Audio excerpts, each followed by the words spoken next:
Hey, Monty, DeAndre told us a couple days ago that he was ready to roll for game one. Is that your expectation as well for Cam Johnson, that he'll be good to go Sunday?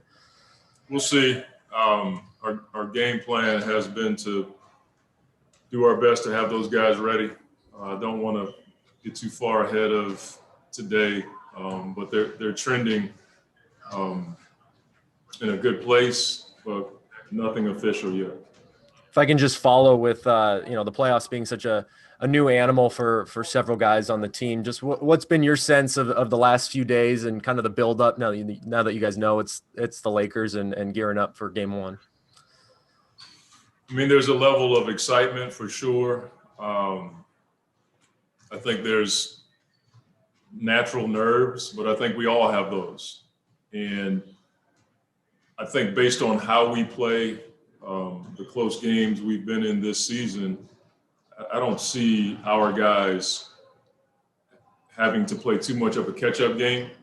I think, the understanding of the physicality, the understanding of, how important every play is something that we've talked about all year long. And so the really hard part is you're going against the defending champs. And they've been there and done that. There's not too many situations that, a few of their guys haven't been in, but there's nothing we can do about that. We have to go out there and play our style of basketball for 48 minutes as best we can. And, I'm confident in our group when we do that. Next up is Dwayne Rankin with the Arizona Republic, and then Dave McMenamin. Just real quick, Coach. Congrats on the coaching award. I wasn't on the call when you were talking about that, but just wanted to get that out. But then just to immediately, in terms of the Lakers, I mean, we know what they bring to the table, but just from your perspective, what are the immediate check marks in terms of that matchup with them? Well, I mean, they're one of the biggest teams we're going to play against, but not only that, they have maybe the greatest athlete that we've ever seen in sports, who has a high IQ, and he continues to defy the odds as it relates to longevity, athleticism,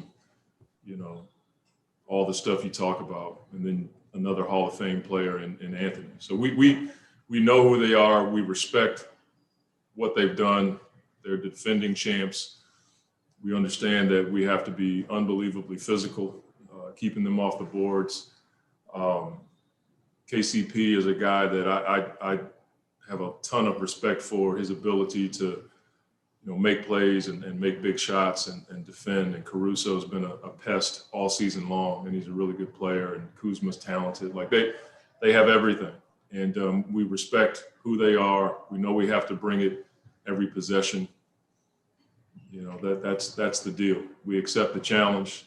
We respect them enough to bring our A game for 48 minutes.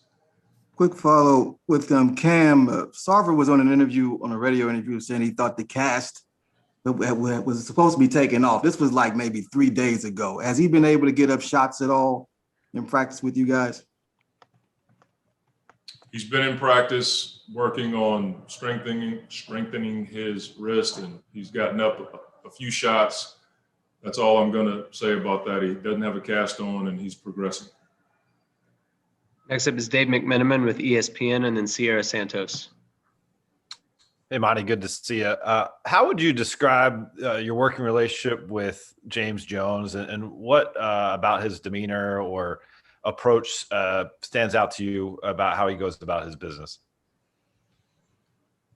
Well, I mean, a working relationship, we have a working relationship, and then we also have a relationship.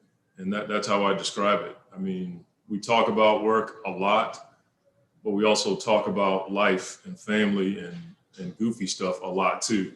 We have a similar upbringing in that, we both grew up in similar families. We had tough granddads and dads who were on us. And so we share a lot of stories. And then, there's some connections in our background.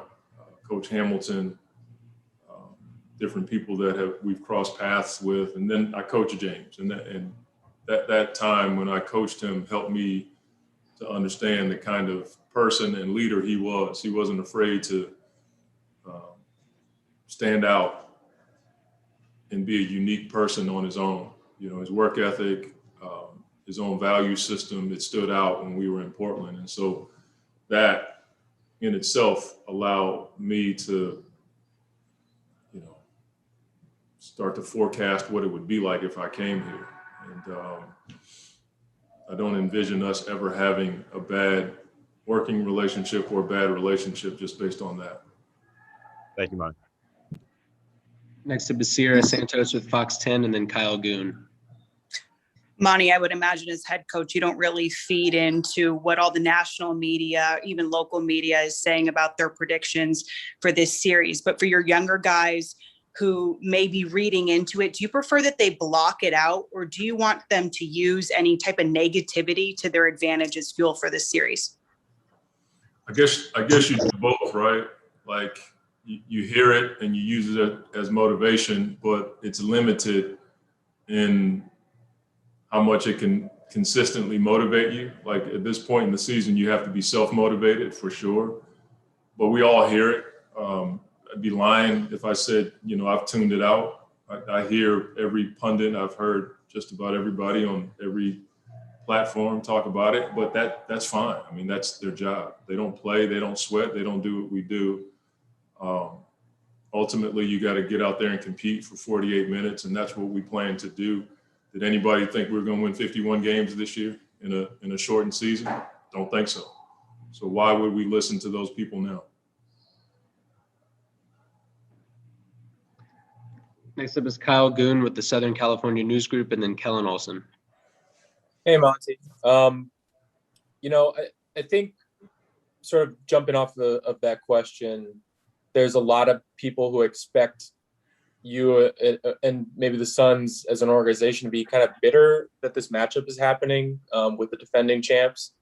I mean, how do you take that sort of that expectation that you guys should be unhappy with this opponent? And the second sort of a follow-up, you know, what did that game played on May 9th tell you about your team with the Lakers?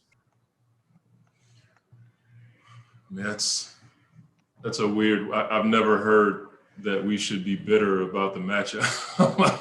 I'm not quite sure how to answer that. Our guys aren't bitter. We're looking forward to competing against the Lakers. And you know, that's how we look at it. We're not like upset or feel like anybody's, you know, done something to our Cheerios. We have to go play the Lakers. Everything you want is on the other side of hard. Right now, the Lakers are our hard, and that's how we look at it. It's a privilege. Last year in Orlando, we missed the playoffs by whatever that was, a half a game. This year, we are in it, and we look at the progress, we look at the journey, we look at all the hard work, and it's paying off. And so from that standpoint, we're pretty excited. And as far as that game is concerned, they're just a big, strong physical team. They came out and imposed their physicality. They had a double-digit offensive rebounds. Anthony had a all-world game, and they beat us. So the thing that we learned is we have to play better. Final two questions are Kellen Olson with Arizona Sports and Nick King. Hey, Monty, you've started playing campaign a bit more with Chris Paul, and when Chris was asked about it last week, he said that's something that came up with conversations the two of you have. What do you like from that look in terms of the extra ball handling and something perhaps you could look to in the playoffs as well? I think obviously it's a lineup that we feel like can be productive, give Chris some opportunities to get off of the ball. But Cam has been productive and shown that he can play in big moments